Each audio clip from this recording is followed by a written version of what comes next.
Dhiyeenya kana bubbeen Kadiroo fuudhuu irraa kan ka'e Kadiroonni jira lubbuudhaan jechuun ibseeti jira.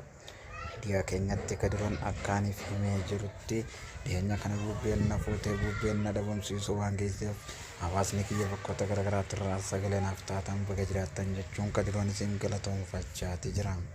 Kadiroon dhiyeenya kanaatiif ergaanii fi fuutee bubbeen gaala isaa bira fageessuu eegeehuudhaan irraa kan ka'e ijoolleen Suudii Arabiyaa martinuu akka rakkoo hamtuu keessa jiraachuu dubbatan.